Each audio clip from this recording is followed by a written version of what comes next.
आज प्रोफेसर इम्तियाज़ हसनैन साबिक़ सदर शोबा लिसानियात के वालिद प्रोफेसर हसनैन साबिक़ सदर शोबा उर्दू मगध यूनिवर्सिटी बोधगया बिहार की अदबी खिदमात पर गुफ्तगू हुई।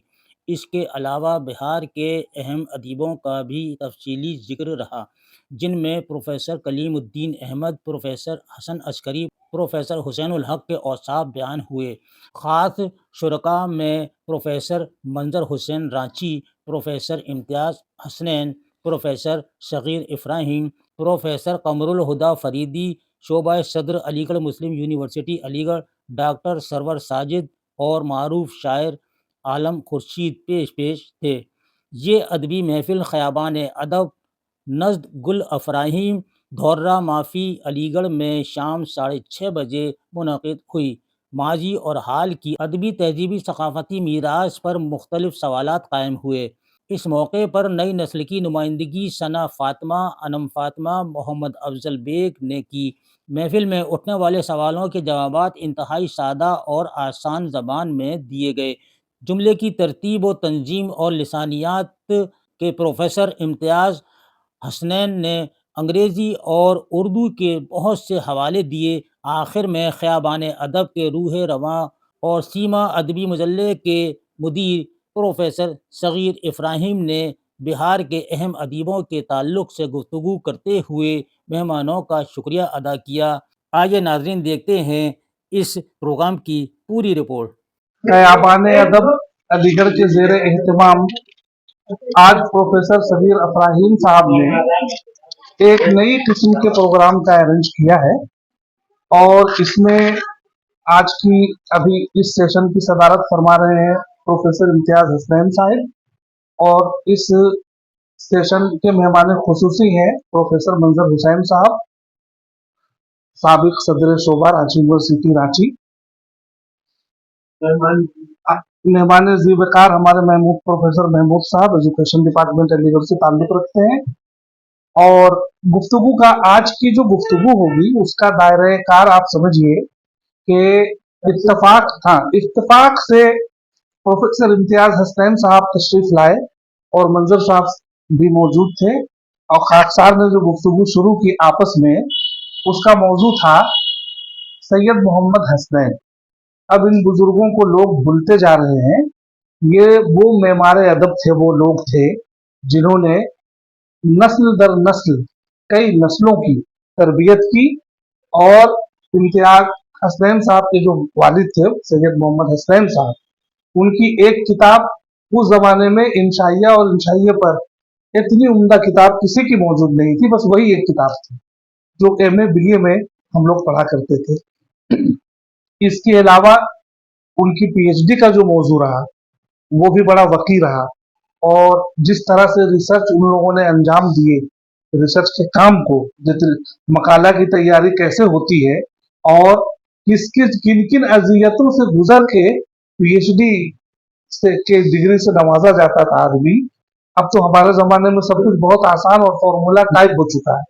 तो एक तो गुफ्तगू का दायरा सैयद मोहम्मद हसनैन के गिर्द घूमेगा और दूसरे आ जाएंगे प्रोफेसर अब्दुल मुगनी साहब, करीम साहब भी जाहिर है कि ज़ेर बहस आएंगे, काजी अब्दुल वदूद साहब का भी उसमें जिक्र आएगा, मुस्लिम अजीमाबादी साहब का भी जिक्र आएगा और हसन अस्करी साहब जो बहुत बड़े मिडावल इंडिया के मुअर्रिख थे, है ना, बहुत काम किया उन्होंने। और जब वो अपनी टूटी साइकिल दीवार के सहारे खड़ी करके खुदा बख्श लाइब्रेरी में दाखिल होते थे तो अंग्रेज रिसर्च स्कॉलर्स जैसे उनको घेर लेते थे और जो गुफ्तगू वो चलता फिरता इंसाइक्लोपीडिया थे मिडावल इंडिया।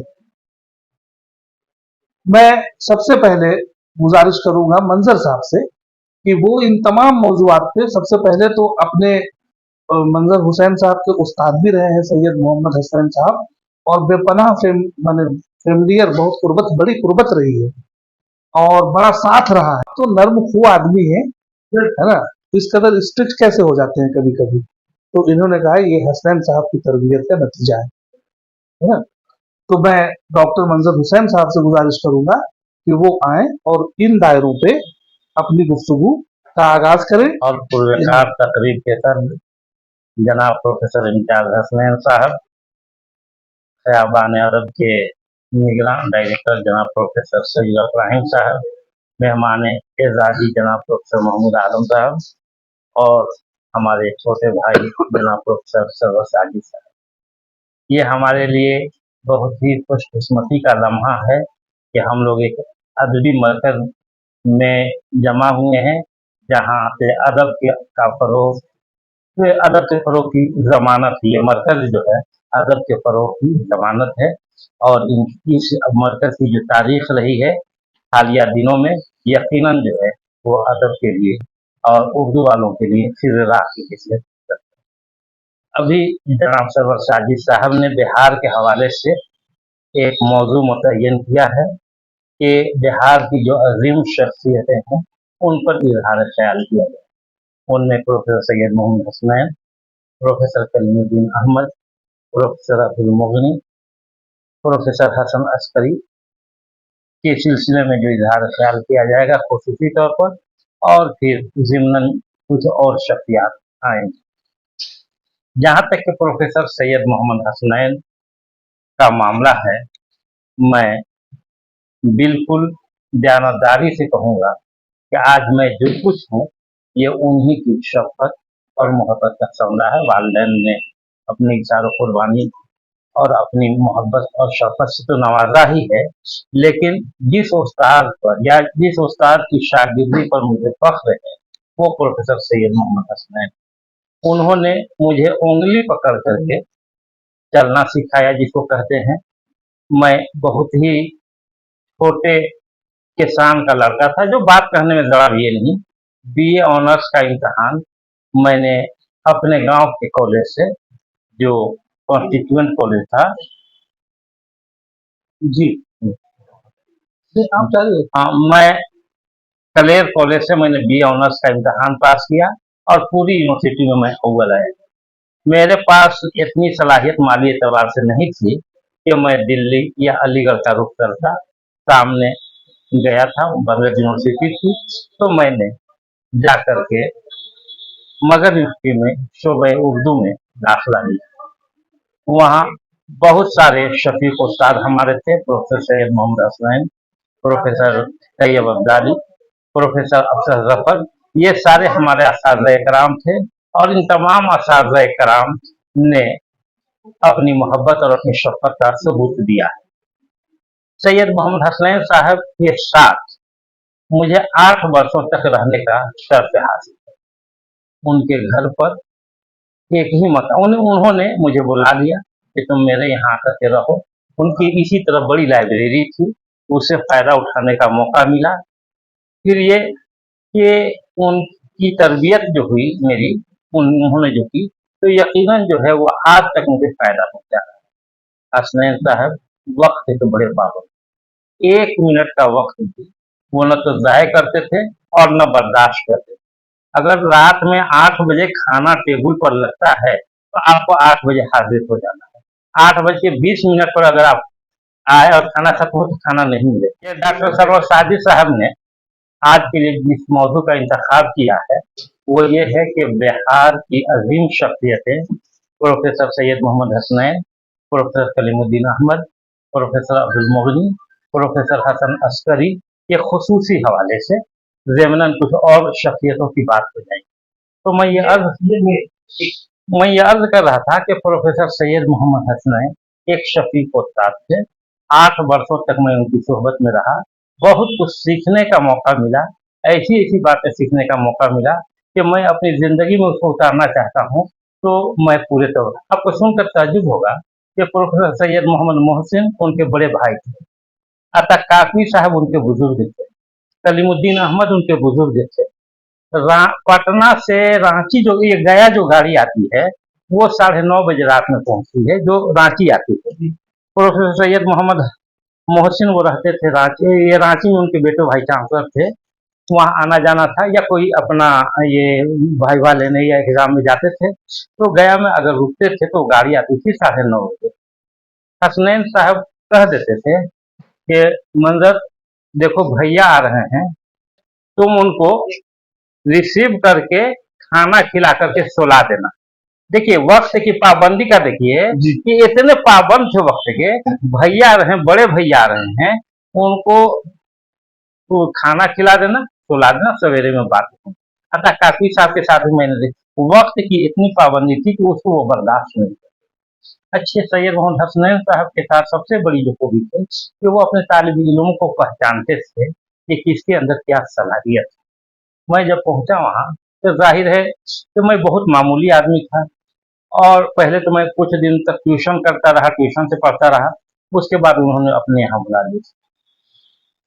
डिसिप्लिन इतना सख्त था उनका कि आप बर्दाश्त नहीं कर सकते थे। मैं जब यूनिवर्सिटी में एमए में टॉपर था, मैं रिकट बरकर था अपने जमाने का, तो मुझे रिसर्च एसोसिएट हो गया।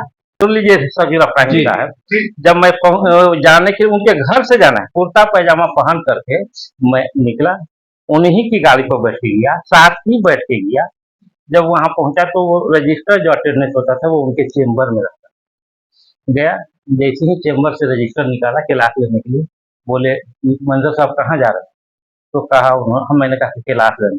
तो बहुत डिसिप्लिन, कहा कि क्लास आप नहीं ले सकते, साथ आए कुछ रात वो बता सकते थे, कुछ कर सकते थे, कहा कि क्लास आप नहीं ले सकते। और हसनैन साहब जो बोल देते थे तो फिर किसी की हिम्मत नहीं होती थी कि जवाब दे। बड़े बड़े टीचरों का हाथ कांपता था उनके पर्दा को छूने में, इतने डिसिप्लिन। जैसे ही उन्होंने कहा कि क्लास नहीं ले सकते हैं, जाइए। चलिए, जब पहुंचे दरवाजे पर वहीं बुलाया, कहा इधर आइए, आप क्लास लेने आए हैं? उन्होंने कहा लड़कों को क्या असर पड़ेगा, आप नंगे आए हैं कुर्ता पैजामा पहन करके, अगर कुर्ता पैजामा पहनना था तो आपको शेरवानी पहन के डिसिप्लिन के इतने सख्त थे कि वो बर्दाश्त करने पर, अब वो चाहते तो घर पर भी बैठा सकते थे, लेकिन इस्लाह करने का तरीका ये था कि वक्त पर उन्होंने किया। और वहां जाने के बाद कई ऐसा मामला है मेरे साथ, 8 वर्षों से रहा, उनके साथ सफर भी मैंने किया है, लेकिन बहुत मोहब्बत और शफकत से, खुलूस से। कई बार ऐसा मौका हुआ, जाहिर है कि मैं जवान था, एक रिक्शा पर जा रहे हैं, मगध यूनिवर्सिटी बहुत दूर है और मजाहिया बहुत, जाहिर है कि इंशाइया निगार थे। एक बार जा रहे थे रिक्शा पर, दोनों आदमी बैठ के, वहाँ दूर दूर डिपार्टमेंट है, तो एक स्टूडेंट लड़की जो है आगे जा रही थी, तो मेरी निगाह उस पर टिकी हुई थी और उसको उन्होंने भांप लिया। कहा कि मंजर साहब क्या देख रहे हैं? उन्होंने कहा कि सर ये जो लड़की जा रही है, इसी की चाल को हरनी जैसी चाल कहते हैं।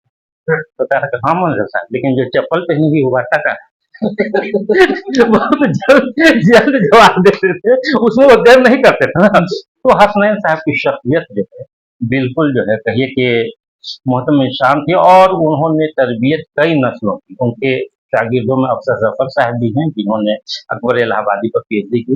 वहाब अशरफी को कुछ दिनों तक मौका मिला, उनकी तरबियत, वहाब अशरफी की तरबियत भी उन्होंने। उसके अलावा अच्छे लोगों को वो बुलाते थे अपने पास। वहाब अशरफी साहब को खुद जो है डिपार्टमेंट में बुलाया, लेक्चरर की हैसियत से रखा था कि पढ़े लिखे लोग हैं यहाँ। फिर ये कि हसनैन साहब में एक और खूबी थी कि नमाज के बड़े पास, उसमें जरा भी कंप्रोमाइज नहीं है। नमाज पढ़ते थे, साथ में पढ़ता था, फिर टहलने के लिए निकलते थे, शुगर के मरीज थे, दवा खाते थे, और हर, अगर 8 बज के 8 मिनट में दवा खाना है तो 8 बजे 9 मिनट में ही, अगर 8 बज के 5 मिनट में टहल के आना है 5 बज के 5 मिनट में, तो 6 मिनट नहीं। अच्छा, फिर ये मामला ये है कि जो वक्त उनका पढ़ने का है, उसमें कोई गवर्नर भी आ जाए तो उससे वो मिलने के लिए तैयार नहीं नहीं मिलते।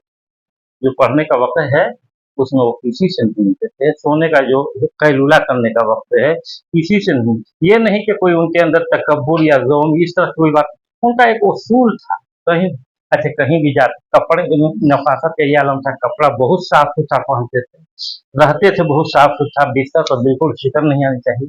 ये तो उनके अच्छे बच्चों को भी उन्होंने जो तालीम दिलाई, जाहिर है कि एक टीचर की क्या तनख्वाह होती होगी।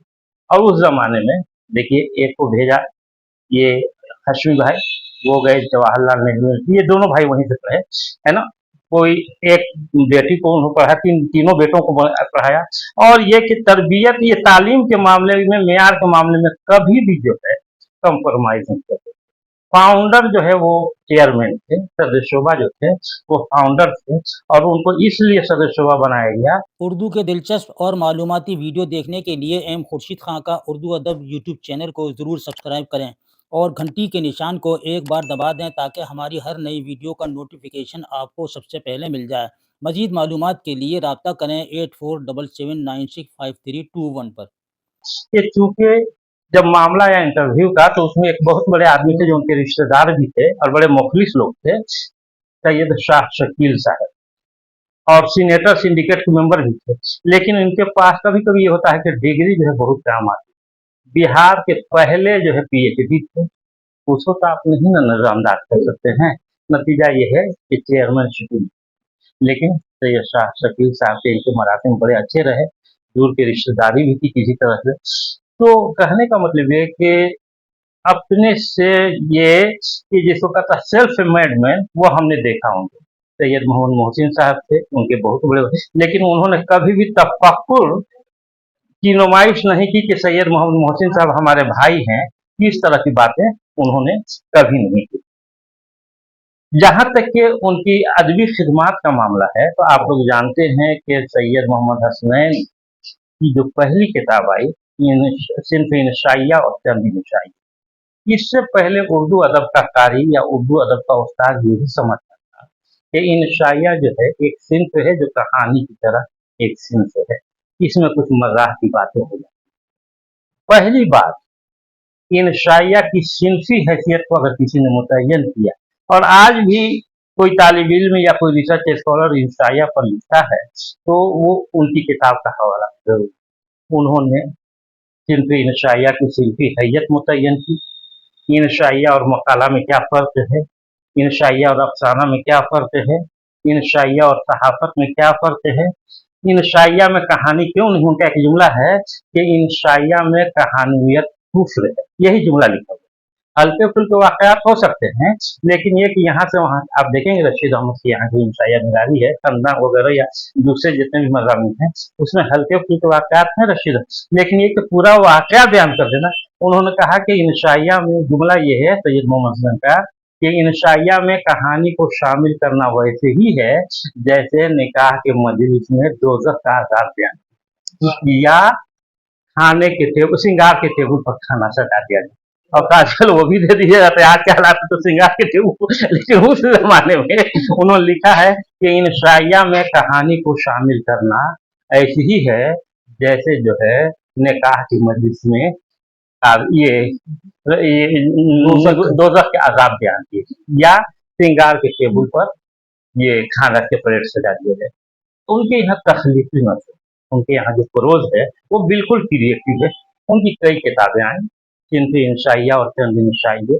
उसके बाद उनकी किताब आई, इन इंशाइयों का एक मजमुआ भी आया अलग से। देखिए सिर्फ इंशाइया और इंशाइया में इंशाइया निगार की हैसियत से हमारे इंशाइया निगारों को तारुफ कराने में सबसे बड़ा हाथ जो है वो सैयद मोहम्मद हसनैन का है। आप उस किताब को उल्टेंगे तो फिर फरहतुल्लाह बेग से ख्वाजा हसन निज़ामी, उससे पहले उन्होंने मौलवी हुसैन आज़ाद की किताब नैरंग ख्याल के मज़ामीन को भी उसमें शामिल किया। उस किताब में इंशाइया की हैसियत से सच और झूठ का रज़्मनामा जो है नैरंग ख्याल में, उसको भी उन्होंने शामिल किया, फरहतुल्लाह बेग को, उसके बाद ख्वाजा हसन निज़ामी को, और फिर जितने रशीद अहमद सिद्दीकी तो खैर, उसके बाद नए अहमद जमाल पाशा हो गए, या फिर अकबर कासिद हैं उनको पाकिस्तान चले गए थे, या और लोगों को। तो इंशाइया की सिनफी हैसियत, इंशाइया की सिनफी नौयत के अलावा इंशाइया, उनके इंशाइयों में जो है आप देखेंगे कि एक क्रिएटिव जो प्रोज जिसको कहते हैं तख्लीकी मत, उनके यहाँ बहुत उनका एक मजमुआ है इंशाइया का जिसका नाम है निशात खातिर। बहुत पतली सी किताब है, उसमें उनकी कहानी है, हीरो, चक्कर, ये सब पढ़ेंगे तो आपको अंदाजा होगा कि उर्दू इंशाइया निगारी में, हालांकि हमारे यहाँ वजीर आगा भी है, बहुत बड़े इंशाइया निगार भी हैं, इंशाइया पर उनकी किताबें, उन्होंने भी डॉक्टर सैयद मोहम्मद हसन की किताबों का हवाला दिया, ऐसी बात नहीं है, उन्होंने भी हवाला दिया है। इसलिए कि उस वक्त के हमारे जो फनकार थे इंशाइया निगार रशीद, तो उसको आमतौर पर ये लोग समझते हैं कि तंज निगार है या मज़ाह निगार है, लेकिन इंशाइया की सिनफी नौयत, इंशाइया का लफ्ज का है, उन्होंने एक उनका एक जुमला है जो एक अंग्रेजी जबान के लाइट एसे इंशाया के लिए उन्होंने अंग्रेजी में लफ्ज इस्तेमाल किया है, लाइट एसे के इंशाया जहन के लूज शैली ऑफ माइंड, है ना। ये जुमला सैयद मोहम्मद हसन का इतना मशहूर हुआ कि सारे लोग इसको हवाले में पेश करते हैं। उनकी उन्होंने जो उस जमाने में पीएचडी का रिवाज नहीं था और पीएचडी में रजिस्ट्रेशन भी नहीं होता था, सबसे पहले जो पीएचडी होने का शर्त हासिल है बिहार में वो है प्रोफेसर सैयद मोहम्मद हसनैन। प्रोफेसर हसनैन ने काजी अब्दुल वदूद से मिल करके मौजू का इंतखाब किया। उसके बाद जाहिर है कि आज की तरह तो कटिंग और पेस्टिंग का मामला नहीं था। आप फिदवी पर पीएचडी करने जा रहे हैं, जब तक कि फिदवी की तमाम दीवान का मुताला आप जो है बराह रास्त नहीं करेंगे, ओरिजिनल नहीं करेंगे तो आप नहीं कर सकते। इसके लिए इन्होंने सफ़र किया और उसके लिए हसन अस्करी साहब साथ साथ रहे। इनकी एक किताब है नवाए गीत, बहुत पतली किताब है और वो रुदात है, लकुताज है, और उसमें वो मुर्शिदाबाद जो है फिदवी वहाँ जो मुर्शिदाबाद का कारखाना ये कुतुबखाना है, वहीं से उन्होंने एक सफारा भी किया है। और तब जाकर बाद में आप जानते हैं कि काजी अब्दुल वदूद ने बिहार के कुछ थीसिस पर अपनी राय दी, वहां से किताब निकाल करके, जिसमें मुमताज साहब की थीसिस, ये हसनैन साहब की थीसिस, अख्तर उरैनी की और 4-5-7 लोगों की, और उसमें पोस्टमार्टम का काजी अब्दुल वदूद, लेकिन क्योंकि इन्हीं की निगरानी में लिखी गई थी, पहले ही हसनैन साहब ने सब ठीक ठाक नोट कलम कर लिया था, तो काजी अब्दुल वदूद ने बहुत ज्यादा अपनी जारहियत का सबूत नहीं दिया, लेकिन मुमताज साहब या और दूसरे लोगों की थीसिस पर ऐसा काम किया। तो हसनैन साहब की अब आइए किताब के बाद, एक किताब आई सेंट्री शाया करनी चाहिए, उसके बाद किताब एक आई, इनकी जो सबसे अच्छी किताब है वो है मकालात हसन अस्करी।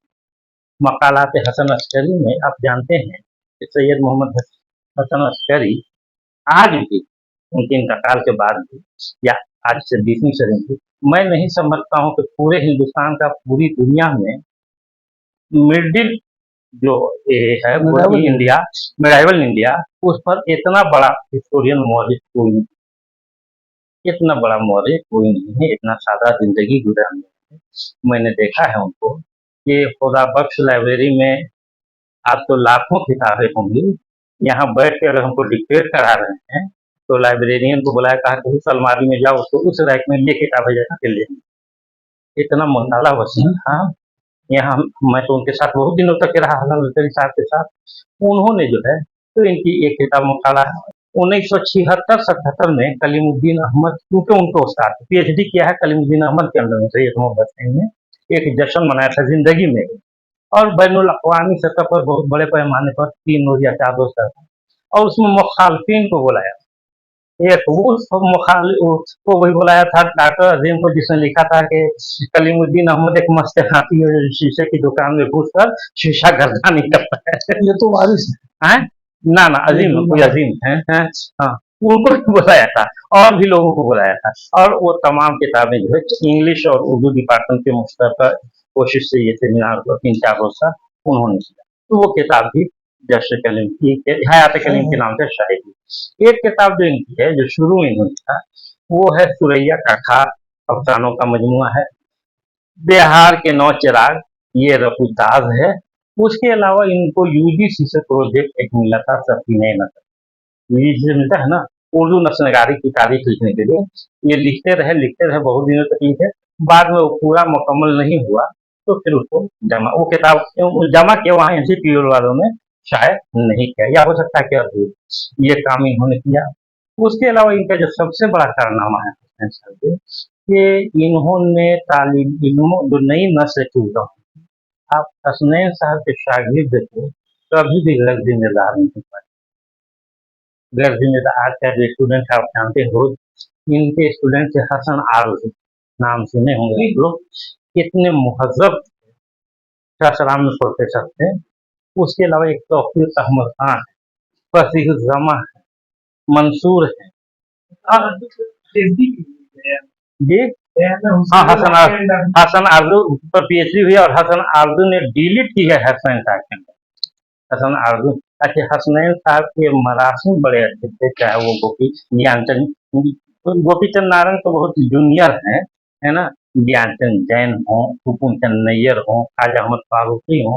एक सेमिनार हुआ था सुहैल अजीमाबादी पर, उनके इंतकाल के बाद 1980 में कलीमुद्दीन अहमद साहब उस वक्त ड्यूटी चेयरमैन थे, उर्दू एकेडमी के। मैं स्टूडेंट था में या रिसर्च स्कॉलर था।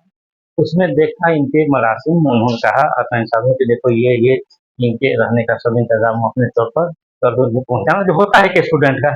लेकिन जो मरासिम थे वो बिल्कुल लगता था कि बराबर के हैं, कहीं अमरूब होने का कोई सवाल नहीं। और फखरुद्दीन अली अहमद जो प्रेसिडेंट ऑफ इंडिया थे, वहां से जा करके इन्होंने वहां से ग्रांट ले आया इनके लिए, कलीमुद्दीन अहमद के लिए, क्योंकि कलीमुद्दीन अहमद और ये फखरुद्दीन अली अहमद और काजी अब्दुल वदूद दोनों ने बैरिस्ट्री एक साथ की थी। काजी अब्दुल वदूद भी बैरिस्टर थे और फखरुद्दीन अली अहमद तो उस हैसियत से भी बहुत। तो ये सैयद मोहम्मद हसनैन की अदबी जो हैसियत है उसको जो है नजरअंदाज नहीं कर सकते हैं। अदबी तारीख जब भी लिखी जाएगी सैयद अहमद, एक किताब में कहीं नमूद हस्त थी, वो पढ़ेंगे आपको तो आपको अंदाजा होगा कि हमने जो कुछ देखते हैं हमारी जो नस तहरीर वगैरह, मैंने तब इन किताबों का बहुत संजीदगी से मुताला किया। इसलिए कि हसनैन साहब ने यहाँ कहीं कटिंग और पेस्टिंग नहीं है, बहुत ओरिजिनलिटी है। और जो चीज लिखते हैं इतना, अब जैसे लिख दिया कलीमुद्दीन अहमद की जो किताब है उर्दू शायरी पर एक नजर, उसका जो सेकेंड एडिशन था तो बैक में उन्होंने लिखा हसनैन साहब थे, उन्होंने लिखा कि कलीमुद्दीन अहमद की तनकीद में सेफ्टी रेजर की तलाश है। आज का नकाब ऐसा सोचेगा तो जाहिर नहीं। अब उन्होंने लिखा कि कलीमुद्दीन अहमद की तनकीद में सेफ्टी रेजर की तलाश है। अब समझिए सेफ्टी रेजर क्या काम करता है। तो उनकी तहरीरें हैं, मुझे बहुत फायदा पहुंचा हसनैन साहब से। जो कुछ मैं हूँ उन्हीं की वजह से हूँ, और इतनी मोहब्बत करते थे कि आप सोच नहीं सकते हैं। मैं एमए का इम्तहान देता था तो 4 घंटे का इम्तहान होता है। वो जानते थे कि 4 घंटा है, खाना चाहिए। अपनी टिफिन ले जाते थे तो उस टिफिन में अलग से मेरा भी वहीं उस टिफिन लेते थे। जो निकले तो टिफिन लेके आए, पहले खाना खा लो। कौन उसका आज के जमाने में कर सकता है। एक की तरबियत भी हम उनके ममनून, हमारे उनके साहबजादे हैं जनाब इम्तियाज हसनैन साहब, या वो हैं हमारे एहतशाम हुसैन साहब, वो लोग भी हमें आज भी इसी तरह अजीज रहते हैं। अल्लाह ताला उनको जन्नत फिरदौस में जगह दे। और जो चची थी वो भी माशाअल्लाह बहुत ही मुखलिस और बहुत ही मददगार, और खुद एमए पीएचडी कर चुकी थी। ये है हसनैन साहब। दूसरा नाम है कलीमुद्दीन अहमद साहब। प्रोफेसर कलीमुद्दीन अहमद के साथ हमें रहने का मौका मिला है, वो भी हसनैन साहब के। उस जमाने में वो एनसीक्यूएल की डिक्शनरी मुस्तफीद दे रहे इंग्लिश में। और उस जमाने में मैं एमए पास कर गया था तो पैसे की जरूरत हुई। जाहिर है कि भाई घर तो मैं बहुत मजबूत नहीं था। हसनैन साहब को कहा कि अब तो एमए पास कर गए, इस तरह की बात पास क्या कर नहीं, एमए के पहले मैं वाहिद आदमी हूँ कि एमए के रिजल्ट के बाद 1 घंटा भी बेकार नहीं रहा हूँ। 11 बजे रिजल्ट हुआ है, 2:30 बजे मैंने ज्वाइन किया है रिसर्च फेलो के। इंटरव्यू 8 दिन पहले हो गया था, वाइस चांसलर ने रोक दिया कि जो टॉपर होगा उसी को मिलेगा, तो कोई जरूरी है कि यही टॉपर होंगे। तो जब टॉपर जिन दिन हो जाएंगे उनको लेटर दे दिया। 11 बजे रिजल्ट हुआ, वाइस चांसलर के सेक्रेटरी थे हुसैन उल हक के सर अक्सर। मैं गया कि अंकल रिजल्ट हो गया है, उसी वक्त बेचारे वो लग करके और लेटर भी भेजे। हसनैन साहब 2:30 बजे तक बैठे रहे वहाँ, ज्वाइन किया। और वो जो ज्वाइन किया तो अभी 1 साल पहले मैं यहाँ रांची यूनिवर्सिटी से सीखा हूँ। मतलब एक रोज भी मैं बेकार नहीं बैठा हूँ। एमए में पैसे की कमी महसूस हुई, खाना पीना तो कोई पॉकेट का, उन्होंने कहा कि पैसे वगैरह की जरूरत पड़ जाती है। तो कहा कि ठीक है, तुमको एक नौकरी दे रहे हैं लेकिन तनख्वाह मालूम है तुमको, हम तो नहीं मालूम। ताकि 5 पैसा मिले, 5 पैसा। हाँ, तो हुआ ये था कि मगध यूनिवर्सिटी में लाइब्रेरी बनी थी, मनुलाल लाइब्रेरी, सेंट्रल लाइब्रेरी है, वहाँ किताबें आई थी। उस जमाने में गवर्नमेंट का जो रेट था वो 5 पैसा था एक कैटलॉगिंग पर। एक कैटलॉगिंग पर 5 पैसा था। अब उसमें ये ज्यादा भी नहीं कर सकते थे और कम भी नहीं कर सकते थे, क्या 5 पैसा है, अगर तुम कहो तो हम कोशिश करके तुमको दिलवा देते।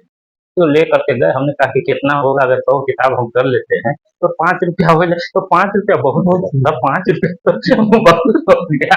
तो हमने कहा कि ठीक है। तो उन्होंने एक सहूलत ये करा दी कि जितनी किताबें थी वो डिपार्टमेंट में मंगा दिया। वहाँ के जो डायरेक्टर या चेयरमैन थे उनसे मंगवा लिया कि बच्चा आपके यहाँ नहीं आएगा, वहीं करेगा, और जब हो जाएगा खबर करके मंगवा लीजिएगा। तो 5 पैसे पर नौकरी दे दी थी। उस जमाने में 5 रुपया बहुत होता था। तो इस तरह, हाँ, कलीमुद्दीन अहमद की बात हो रही थी। तो कलीमुद्दीन अहमद का ताल्लुक जो है वो खानदान, जो वहाबी खानदान है, सादिकपुर, उनसे उनका ताल्लुक। कलीमुद्दीन अहमद साहब, हसनैन साहब के रिश्तेदार थे और उनका ताल्लुक सादिकपुर से था। आप जानते हैं कि तालीम कैसे कैसे हुई और कहाँ कहाँ गए वो कलीमुद्दीन अहमद। जहाँ तक कि कलीमुद्दीन अहमद की अदबी हैसियत है, तो कलीमुद्दीन अहमद ने उर्दू अदब को बहुत कुछ दिया। ठीक है, मुतनाज़िर रहे, कुछ किताबों के ज़रिए, कुछ तहरीर के ज़रिए, लेकिन कुछ बातें हैं कि कलीमुद्दीन वाहिद आदमी है मुस्लिम फनकार जिसने बहुत ही, कहिए उसको कहा, मुंहफट, बहुत ही बदतमीज का लफ्ज़ इस्तेमाल नहीं करेंगे, बड़े लोग हैं, मुंहफट आदमी है फराक गोरखपुर।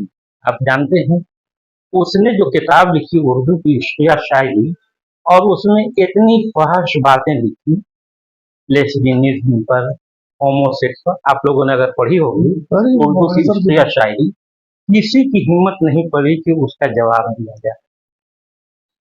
कलीमुद्दीन अहमद ने फराक गोरखपुरी की कि उस मजमून, या उस किताब है, बहुत पतली किताब है, बाद में से का जवाब दिया मासिर में, और फिर उस मजमून को शामिल किया उन्होंने। तोखन है गुफ्तनी, एक किताब है कलीमुद्दीन अहमद की, उसमें उसको उन्होंने शामिल किया। इसके अलावा कलीमुद्दीन अहमद का जो सबसे बड़ा काम है वो है दास्तान। आप लोग अगर कलीमुद्दीन अहमद साहब के हमने वहाँ कृष्णापुरी में मकान बनाए हुए थे, और बड़े बड़े जो अलमारी थे, तो जहाजी साइज उसको बोलते हैं, जो फरहंगातिया पुराना वाला था ना, उससे भी बड़ा रखा हुआ था। हसनैन साहब से पूछा कि हसनैन साहब ही लेकर के जाते थे, ये क्या है? तो बोले कि ये सब दास्ताने हैं जो फ्रांसीसी जबान में, उसको उर्दू जबान में जो तर्जमा हुआ है वो फ्रांसीसी भी मंगवाए हुए थे, उर्दू। उसके अलावा चूंकि तमाम दास्तानें तो अरबी में लिखी गई थी, और कलीमुद्दीन अहमद साहब का मामला ये था कि अगर कोई किताब नहीं मिलती थी तो हसनैन साहब का उस जमाने में भी फोन था। आज ना सबके पास मोबाइल है, उस जमाने में वो बहुत हंसते रहने वाले था।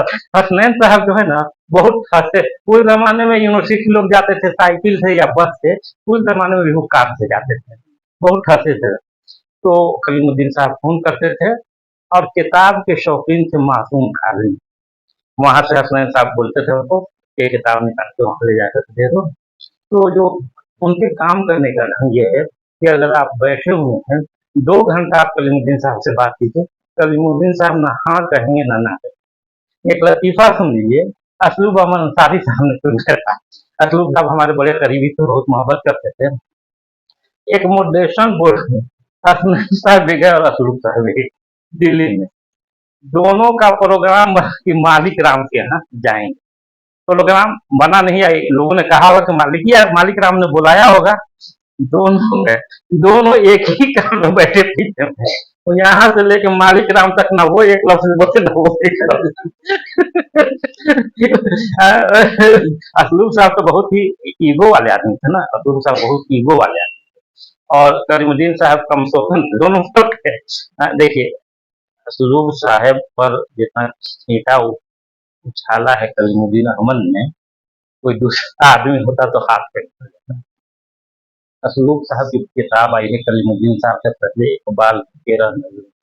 आप देखे होंगे, मेरी किताब आप पढ़ेंगे तो उसमें देखेंगे हमने लिखा भी है, 13 नज़र में फिर राह पर उन्हें तजरिया किया है असलूब ने। उस पर जो है इकबाल एक मुताले में है, कलीमुद्दीन अहमद ने उसको अंग्रेजी में एक लफ्ज होता है सूडो क्रिटिसिज्म, PSEU है, प्रोनाउंसिएशन का आपका मालूम नहीं है, लेकिन इतना याद है कि PSEUDO, तो किसी ने कहा, और बहुत सारी बातें। नतीजा ये है कि उसके जवाब में असलूब साहब ने क्या किया कि उन्होंने बसिया उधेड़ना शुरू किया कलीमुद्दीन से। और जॉर्ज सन पढ़े लिखे, असलूब साहब भी ऑक्सफोर्ड से पढ़े हुए थे, अब उन्होंने जॉर्ज सांटियाना की जो किताब है पोएट्री ऑफ बारबारिज्म, अमेरिका का एक नकार है जॉर्ज संतियाना, उसकी एक किताब है पोएट्री ऑफ बारबारिज्म। उसको उन्होंने उस हवाला देकर साबित कर दिया कि कलीमुद्दीन अहमद ने जो नीमवहशी सिंफ की सलाह ली है, ये पोएट्री उर्दू के दिलचस्प और मालूमाती वीडियो देखने के लिए एम खुर्शीद खां का उर्दू अदब यूट्यूब चैनल को ज़रूर सब्सक्राइब करें और घंटी के निशान को एक बार दबा दें ताकि हमारी हर नई वीडियो का नोटिफिकेशन आपको सबसे पहले मिल जाए। मज़ीद मालूमात के लिए रब्ता करें 8477965321 पर। ऑफ बारबारिज्म।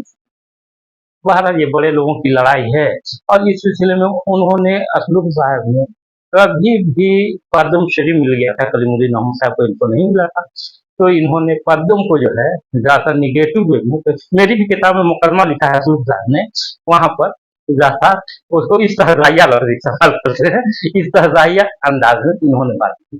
जहाँ तक कलीमुद्दीन अहमद की बात है, दो तीन बात आइए उर्दू ज़बान और दास्तान बहुत पतली किताब है, लेकिन इस पर कई किताबें लिखी गई है। मैं समझता हूँ कि ज्ञानचंद जैन बहुत मोटी किताब लिखी है, उर्दू है ना, हाँ लिखी है, या फिर वकार अजीम की भी एक किताब है, उर्दू की नस्ली दास्तान, वकार अजीम की भी किताब है, लेकिन पतली किताब है।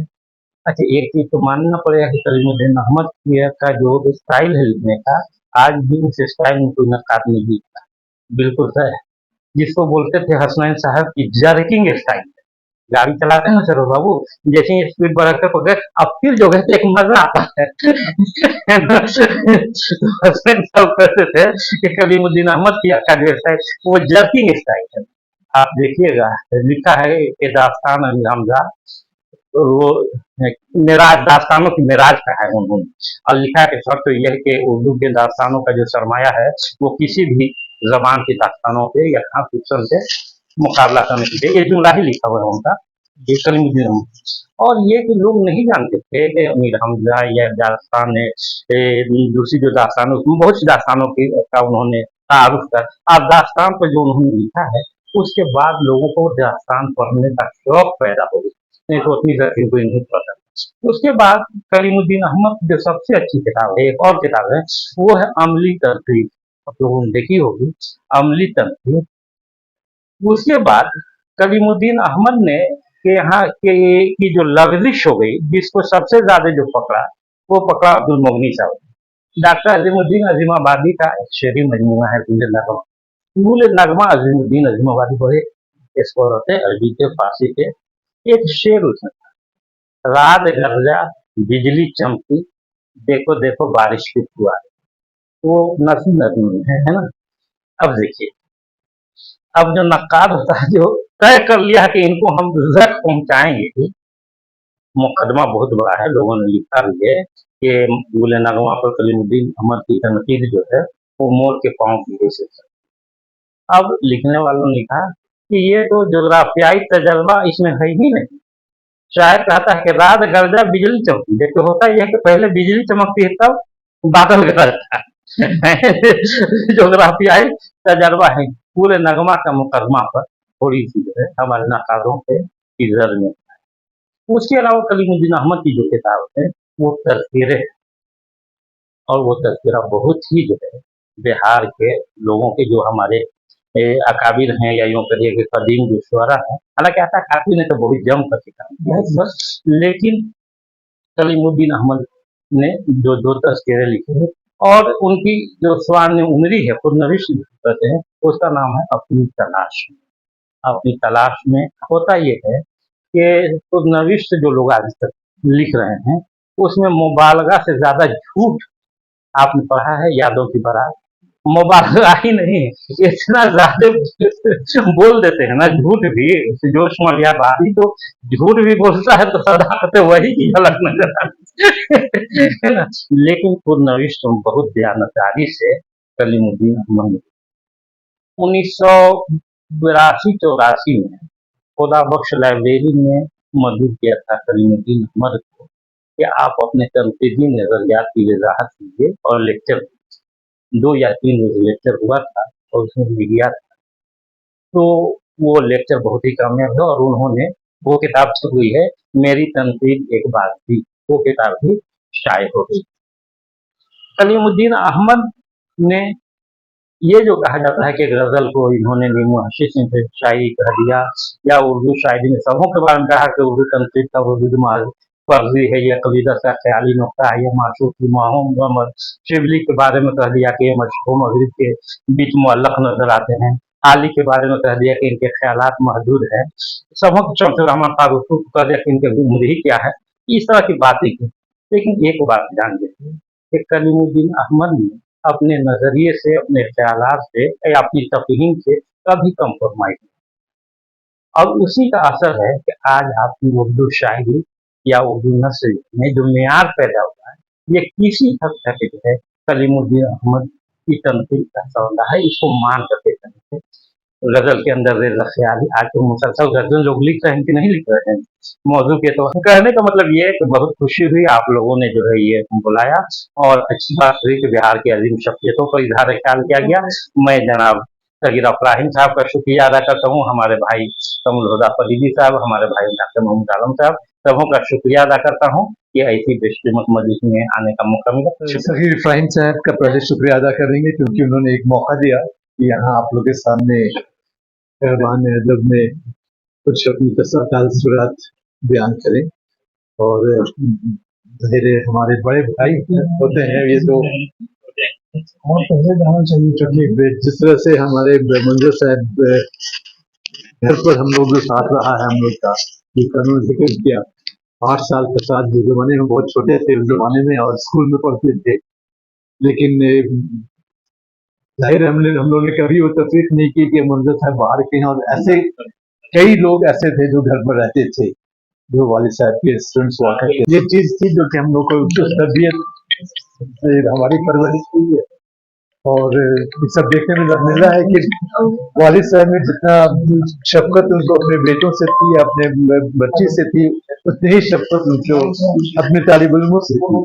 और जो चीज बहुत ही आम थी, जो हम बहुत चीजें से चाहते हैं, करते हैं, नहीं भी कर पाते हैं, वो ये था कि हर रमजान में कभी ऐसा नहीं होता था कि वालिद साहब ने अपने पूरे स्टूडेंट्स को, चाहे वो एमए के हो या पीएचडी के स्टूडेंट्स हो, और पूरा डिपार्टमेंट अपने यहाँ खाने पर और अफ्तारी सबको बुलाना, बाकायदा इंतजाम रहता था कि सब लोग आएंगे और अच्छी खासी महफिल होती थी। वालिद साहब जब बहुत हम लोग रहे छोटे थे, लेकिन उनके मरासिम चीज का जिक्र किया इन्होंने। हमें याद है कि हमारी जो मुलाकात रही है वैसे ऐसे पर्सनैलिटी से, जैसे हमारे ख्वाजा अहमद फारूकी, हमारे यहाँ उनका क़याम रहता था। जब भी वो बिहार आते थे, अगर पटना में आए तो मोहसिन साहब जो हमारे चचा हुए उनके यहाँ रहते थे घर पे। जब गया है तो हमारे यहाँ वालिद साहब के यहाँ रहते थे। नारंग साहब हमारे यहाँ रहते थे। मोहसिन साहब अनोखी मुस्कुराहट, वही वही वही वही वो अनोखी मुस्कुराहट वाले मल्ले चचा थे हमारे। तो ज़हीर अहमद सिद्दीकी हो, या अगर इसमें देखिएगा तो जसबी साहब है, कलाम मछली शायरी, जो भी जितने जो लोग आते थे सब वहीं आते थे। और तो इन लोग को हम लोगों ने बचपन से ही देखना शुरू किया कि ऐसे ऐसी हस्तियां हैं और ऐसे ऐसे लोग हैं जो आते रहते हैं। वालिद साहब का जब पीएचडी का तय हुआ कि वो पीएचडी करेंगे, हम लोग का जिक्र चल रहा था, ये जो बीच में अजान हो गई, नमाज का वक्त हो गया था, तो वो जमाना था जब 46-47 का जमाना था, जब उनको एक तय हुआ था कि इनको पीएचडी का, और पटना यूनिवर्सिटी में उर्दू में पीएचडी का तसव्वुर नहीं था। तब ये हुआ कि पीएचडी कैसे होगी और सुपरवाइजर कैसे उनका तय होगा। तो हुआ कि कलीमुद्दीन साहब रहेंगे एक सुपरवाइजर जो अंग्रेजी के प्रोफेसर थे, और एक सुपरवाइजर रहेंगे काजी अब्दुल बदूद साहब जो नक्काद थे। काजी अब्दुल बदूद साहब का जो ताल्लुक था वो रिश्ते में तो हमारे नाना के भाई थे, कजिन थे रिश्ते में। वो काजी अब्दुल बदूद नाना थे हमारे इस रिश्ते से, क्योंकि उनके भाई बारी साखी हमारे अब्दुल बारी नाना थे, और उनके वो चचाजाद भाई थे। लेकिन रिश्ता नहीं था उनका ज्यादा, उनका वो नक्काद थे। और जाहिर है तो काजी अब्दुल बदूद साहब जब कैम्ब्रिज में थे, नहीं टेम्पुर में जब पीएचडी अपना लॉ कर रहे थे बैरिस्टर का, तो जैसे सर सैयद हॉल में होता है कि पिछले का जो पिछले वाला जो रूम होता है, हम कभी रहे नहीं यहाँ, हम यहाँ के स्टूडेंट रहे नहीं, इससे ज्यादा उसका इल्म नहीं है, लेकिन शायद पीछे वाला जो रूम जो होता है बैक रूम, वो सीनियर का होता है। तो काजी अब्दुल बदूद साहब पीछे के रूम में रहते थे कैम्ब्रिज में, और जवाहरलाल नेहरू आगे के रूम में रहते थे। तो फ्रंट रूम और बैक रूम का था, तो ये रिश्ता था उन लोग का। तो जाहिर है, और वो वहां से करके आए, बैरिस्ट्री कम की न काजी ज्यादा की, वो काजी अब्दुल वदूद साहब ने। और जब हम लोग जाते थे बचपन में उनके यहाँ, तो जिस तरह से करीम साहब जितना ज्यादा कम बोलते थे, उतने ही ज्यादा ये बोलते थे और बहुत जोर से बोलते थे। हम लोग ज्यादा खौफजदा भी रहते थे, वहाँ के छोटे छोटे स्कूल में लोग पढ़ते थे उस जमाने, छोटे छोटे थे, और तो ये प्यार से शफकत भी उनकी रखते थे कि एक डर का माहौल बना रहता था। तो करीम साहब के यहाँ जब हम लोग जाते थे तो वो एक औंधे लेटे रहते थे हमेशा, ये आपको याद होगा, कि पेट के बल हमेशा अपने बिस्तर पर लेते और दिखते रहते थे। अगर कोई आ भी गया, जैसे वालिद साहब के साथ गए कई, और वाहिद साहब बैठे हुए वहीं पर, वो अपना औंधे लिख रहे हैं, हाँ बोलो, उनको हसनैन हसनैन बोलते थे वो। रिश्ते में करीम साहब वालिद साहब के चचा थे रिश्ते में, लेकिन वालिद साहब उनके स्टूडेंट थे और उम्र में छोटे थे। तो ये सब सिलसिला चलता रहता था। तो हमें याद है कि उस जमाने में लोग की गुफ्तगू चलती थी, जो हम लोग को जो इम्प्रिंट हो जाता है दिमाग में, वो इम्प्रिंटेड हो गया था कि दोनों के बीच में जबरदस्त डायलॉग चल रहा था, असलूब अहमद अंसारी साहब और करीम साहब का। और वो वालिद साहब से बोलते थे काफी, उनसे, और मोहने और इनसे मुमताज साहब से, दो लोगों से ज्यादा वो बोलते थे, जाते थे तो उनसे उठक होती थी, लेकिन ऐसे नहीं। तो इन लोगों की चल रही थी, तो फिर वालिद साहब से हमने पूछा कि ये जो जब उस समय हम इतना हमें हिस्स हो गया था कि ये क्या होता है, और जब जेएनयू में हमने पढ़ाई स्टार्ट की तो हमें जाहिर है ये जो नई थेरीज थी उसका हमें तारुफ उस जमाने में हो गया था हमारा, जो स्ट्रक्चरलिज्म पोस्ट स्ट्रक्चरलिज्म की जो बात होती है। तो हमने वालिद साहब से उस जमाने में पूछा कि आप ये जो करीम साहब से आपकी होती थी, बात होती थी, और असलूब साहब से, अच्छा, जब भी वालिद साहब अलीगढ़ आते थे हम, तो असलूब साहब का आना ऑलमोस्ट एवरी सेकेंड डे, असलूब साहब हमारे जहाँ हम ताजी अकबर के पास रहते थे वहां आते थे, वालिद साहब जाते थे वहां। जब हम वहां पर अमीनिशा चौराहे पर रहते थे तो वहां असलूब साहब, आरजू साहब, और ये सब जो सब का आना जाना, और हम लोग एक फैमिली लेवल पर जब आते थे वालिद साहब तो सब वही वही आते थे हमारे यहाँ। ये लोग सब, वालिद साहब, वालदा हमारी इन लोग के यहाँ जाती थी, बल्कि सुरूर साहब से हमारी मुलाकात वालिद साहब के थ्रू हुई। तो कि जब आते थे वालिद साहब तो सुरूर साहब उनको खाने पर, हालांकि सुरूर साहब खाने पर बहुत कम बुलाते थे लोगों को, लेकिन उन्होंने कई बार बुलाया है उनको, और सुरूर साहब घर पर नहीं आते थे लेकिन सुरूर साहब कहीं जाते थे। तो हमने पूछा इनसे कि आखिर बात क्या थी इसमें, तो बाद में पता चला है जो कि सुरूर साहब बहुत मानते थे हमें, बल्कि उनकी अपनी उनकी जो ऑटोबायोग्राफी उसमें बहुत अच्छे अंदाज से हमें लिख कर दिया है, कभी आपको दिखाइए। तो उसमें उन्होंने कहा है कि हमको इम्तियाज बहुत शफकत से बुलाते थे वो, तो कहते थे कि जानते हो इम्तियाज, ये स्ट्रक्चरलिज्म की बात कर रहे हैं। अच्छा, उस जमाने हमने एक स्ट्रक्चरलिज्म पोस्टरलिज्म पर किताब लाई थी जो सुरूर साहब को हमने दी थी, ये वे बैक इन 87 की बात है। तो अमेरिका से जब वापस आए थे तो वहां इसका जुनून था, और हमने जेएनयू से कुछ इब्तदाई तालीम मिल गई थी इसके बारे में, तो इससे किताब आई थी। तो सुरूर साहब कहते थे, सुरूर साहब बता रहे थे कि ये जो स्ट्रक्चरलिज्म पोस्ट स्ट्रक्चरलिज्म की जो बात है, सुरूर साहब इस मौजू पर बात करने लगे तो कलीम साहब से उनकी बहस इसी मौजू पर हुई थी, लेकिन सुरूर साहब ये नहीं समझ पाए कलीम साहब की वादा जो थी वो फ्रेंच थी, जो बहैसियत वालदा जो फ्रेंच थी, तो मदर टंग उनकी फ्रेंच थी कलीम साहब की, फ्लुएंट स्पीकर थे फ्रेंच के। हमने फ्रेंच शुरू में सीखी थी, जब कलीम साहब से मुलाकात होती थी, जब वालिद साहब जाते थे तो वो फ्रेंच हमसे कहते थे, सीखे, तो हमें एहसास था कि उनके फ्रेंच जो से किस तरह से वो एक नेटिव स्पीकर की तरह बोलते थे। वालदा फ्रेंच थी उनकी, वालिद उनके अरबिक के स्कॉलर थे असीमुद्दीन साहब। उनको पर्शियन की जो नॉलेज दी थी वो एक हमारे खाला थी, अपनी सगी खाला थी, उनके हस्बैंड थे मुस्लिम अजीम आबादी साहब, पर्शियन के स्कॉलर थे कोलंबस कॉलेज में, हजारीबाग भी पाकिस्तान चले गए, बहुत सारी चीजें लिखी उन्होंने, वो उनके पर्शियन के उस्ताद थे कलीम साहब के। तो सुरूर साहब कहते हैं कि देखो, जितनी भी चीजें कलीम साहब के बारे में कही जाए, लेकिन न हम और न सुरूर साहब, पर्शियन हमारे हमारे पास वैसी नहीं है, अरबिक वैसी नहीं है, और फ्रेंच नहीं है। हमारी अंग्रेजी बहुत अच्छी है सुर साहब का, और सही साहब सुर साहब अंग्रेजी बहुत अच्छी थी और उर्दू तो बहुत अच्छी थी। तो उन्होंने कहा कि जो कलीम साहब का की नजर फ्रेंच पर थी, वो नजर इनके सुर साहब की नहीं थी। इसलिए जो कलीम साहब जो अपर है उनका होता था, वो फ्रेंच की वजह से होता था। तो ये सब जाहिर है, ये तो हमारा चूंकि मौजूद नहीं था, इस वजह से हम ज्यादा इसमें नहीं कर सकते थे। जो इसका हवाला दिया था इन्होंने अस्करी साहब का, अस्करी साहब के साथ उनके बहुत पुराने मुनासिब थे, जो हमें पता है कि वो दूर में हम लोग की रिश्तेदारी भी होती थी। क्योंकि बिहार में एक रिवायत थी कि अगर शादी होती है तो सैयद हड्डी को हड्डी मिलाते हैं, ये बिहार की रिवायत थी। और सुन्नी शिया में शादी होती थी। तो हमारे यहाँ तो इस रिवायत से जो हमारे यहाँ शादी हुई तो सुन्नी शिया दोनों में हुई। तो उसमें ये नहीं था कि आप शिया हैं या सुन्नी हैं, हड्डी से हड्डी मिलाते थे और उसमें जो अगर आप उतर गए तो आपकी शादी होगी वहां। तो ये बात होती थी। तो सुरूर साहब की, अस्करी साहब और वालिद साहब की न सिर्फ की अजीज थे, लेकिन बहुत गहरे दोस्त थे, बहुत ही गहरे दोस्त। इतनी दोस्ती थी कि जब फिर भी इनको काम करने को कहा गया तो अब जाहिर है मवाद यहाँ नहीं और कट पेस्ट का कल्चर में, तो मुर्शिदाबाद जाते थे। और एक दो के साथ जो हमने यहाँ कहा था, जैसा हल्का सा दोहरा देंगे कि मुर्शिदाबाद में जहां जाते थे तो लाइब्रेरी में काम करते थे अस्करी साहब और वालिद साहब।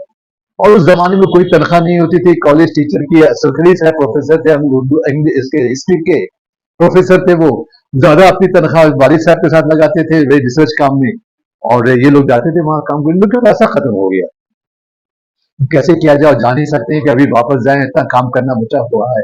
और उस जमाने में जीरोक्स नहीं होता तो सब लिखना पड़ता था, कोई चीज आप फोटो कप नहीं कर सकते थे। तो शुरू इनको अस्करी साहब ने कहा वालिद साहब से कि देखो हसनैन, ऐसा है कि हमारे बहुत सारे बिल्स जो हैं रिम्यूनरेशन के, पीएचडी इवैल्यूएशन के, यहाँ कलकत्ता यूनिवर्सिटी में है, तो चलो वहां से लेके आते हैं। तो वालिद साहब ने कहा कि वो है कहाँ, आप रसीद कहाँ आपके पास? उनका कि नहीं, बात करते हैं।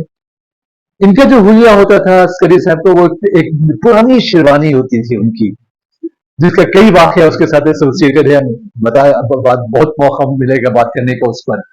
और वालिद साहब अपना बुशर्ट होता था जो हाफ, और पैंट पहनते थे, और पैंट जो मुड़ता था उस जमाने वाला। और चूंकि साइकिल से जाते थे, और फेल्ड कैप होता था जो, तो हाँ फेल्ड कैप होता था, और साइकिल जाते थे तो उसमें एक क्लिप होती थी जो पैंट पे लगाते थे।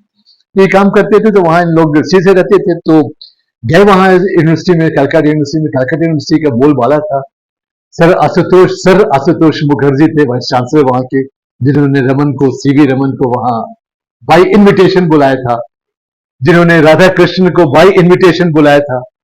उस जमाने में ये इस तरह से तकर्रुर होता था। तो अस्करी साहब ने संतरी को, अंग्रेजों का जमाना था, 47-48 की बात थी, 46-45 की बात थी। तो इन्होंने लिख के दिया सैयद हसन अस्करी, सर आशुतोष मुखर्जी के लिए। तो संतरी वो था, तो देखे गया। तो वहां बहुत ज्यादा, वहां से एक अंग्रेज आया तो पता चला कि वो रजिस्ट्रार है, सम विलियम्स नाम था। इसका जिक्र उसमें है, नवादीद में है, नवादीद में है। तो वो आया दौड़ा कि कौन साहब है, तो उससे समझा कि वालिद साहब अस्करी साहब है, क्योंकि पैंट शर्ट थी इनकी और ये बिल्कुल खस्ता हाल था इनका शेरवानी का। तो खैर अंदर चले गए। तो सर आशुतोष मुखर्जी का जो रोब था, पूरी की पूरी यूनिवर्सिटी में पूरा इनका पैसा निकाल दिया गया अस्करी साहब का, और सब उनको दिया गया, और फिर लेके आए, काम किया, शुक्रिया कहा, चले आए। अब ये जो तरबियत थी इन लोग की, जो कि वालिद साहब इन लोग की रही है, उसको जाहिर है उसको अब तो खैर अब एक ख्वाब ही है, जो हम लोग में भी नहीं है, जो उन लोग में थी। और ऐसे कितने मौके हैं, जैसे जब इनका जिक्र किया फखरुद्दीन रहमान का, जब फंक्शन कर रहे थे तो पैसे के लाने के लिए, उस जमाने में आज का जमाना नहीं था कि आप ऐसे हिसाब से कर दीजिए और वहां से कर दीजिए और मिलता है। तो फखरुद्दीन रहमान साहब के पास वालिद साहब गए और कहा कि जश्न कलीम हम मनाना चाह रहे हैं, सैयद हसन अस्करी साहब, और उसमें मुखाला इनका भी है कि काजी अब्दुल वदूद का। तो काजी अब्दुल वदूद का जो नाम था, तो काजी अब्दुल वदूद के जो फ्रंट रूम वाले जवाहरलाल नेहरू थे, तो वो पास आया जस्ट उसमें फखरुद्दीन अहमद ने बाकायदा जो ताउन करना था ताउन किया, कई किताबें भी आई उसकी, और जो चीजें जो जिस चीजें को हम लोग को ने बचपन में देखा, इन्होंने बहुत चीजें बता रही जो हमें पता नहीं था। जाहिर है मंजर भाई जितना बता सकते हैं वो हम लोग को पता नहीं था, लेकिन हमने देखा कि वो क्या एक दौर था। हमें याद है कि मोनिस रजा साहब आए हुए थे, इनायत साहब हुआ करते थे ज्योग्राफी के प्रोफेसर। इनायत साहब जब इंग्लैंड से पीएचडी करके आए तो उनको यहाँ प्रोफेसरशिप या चेयरमैनशिप ऑफर की गई अलीगढ़ में। तो उन्होंने कहा कि नहीं, हम शफी को दे देते हैं, प्रोफेसर मोहम्मद शफी, इसलिए कि हमको रांची में डेवलप करना है ज्योग्राफी। तो वो यहाँ शफी साहब को दे दिया उन्होंने चेयरमैनशिप, और खुद चले गए रांची। तो रांची में उनसे मिलने के लिए ये हमारे मोनिस रजा साहब आए। उस जमाने हम स्कूल में पढ़ते थे, फाइनल ईयर था हमारा। तो हम गए, मोनिस रजा साहब को स्टेशन से लेके आए। उस जमाने बाई एयर होता नहीं था, ट्रेन से आए थे रांची से। तो हमारे यहाँ ठहरे वो। यहाँ से 10 किलोमीटर दूर था मगध यूनिवर्सिटी हम लोग के घर से। गाड़ी में जाते थे। तो ये जा रहे थे ज्योग्राफी डिपार्टमेंट में, राम परवेश सिंह उस जमाने ज्योग्राफी के प्रोफेसर थे, वाइस चांसलर भी थे मगध यूनिवर्सिटी के यहाँ बाद में। राम परवेश सिंह के स्टूडेंट थे मोनिस रजा। तो मोनिस रजा उनसे मिलने जा रहे थे, और मोनिस रजा का लेक्चर था मगध यूनिवर्सिटी में। तो हम भी साथ गए वहां सुनने के लिए। उस जमाने में हम जेएनयू में नहीं थे, इसलिए मोनिस रजा साहब को जानते नहीं थे हम। तो वहां सुनने के लिए गए। मोनिस रजा साहब का सिर्फ जो इंट्रोडक्शन अपना दिया, उन्होंने कहा कि अभी हम ज्योग्राफी के मैका से आ रहे हैं इनायत साहब से मिलकर के, और अब हम मदीना में पहुंचे हैं राम परवेश सिंह से मिलने के लिए। और जो स्टैंडिंग ओवेशन मिला है, अच्छा क्या मुकर्रिर थे मोनिस रजा साहब। तो बोलते थे तो लगता है कि विजडम जो होता है वो जबरदस्त स्पीकर होते थे। तो ये सब चीजें को देखने का और सुनने का हमें मौका मिला। बहुत बहुत शुक्रिया आपका। उर्दू के दिलचस्प और मालूमाती वीडियो देखने के लिए एम खुर्शीद खां का उर्दू अदब यूट्यूब चैनल को ज़रूर सब्सक्राइब करें और घंटी के निशान को एक बार दबा दें ताकि हमारी हर नई वीडियो का नोटिफिकेशन आपको सबसे पहले मिल जाए। मज़ीद मालूमात के लिए रब्ता करें 8477965321 पर।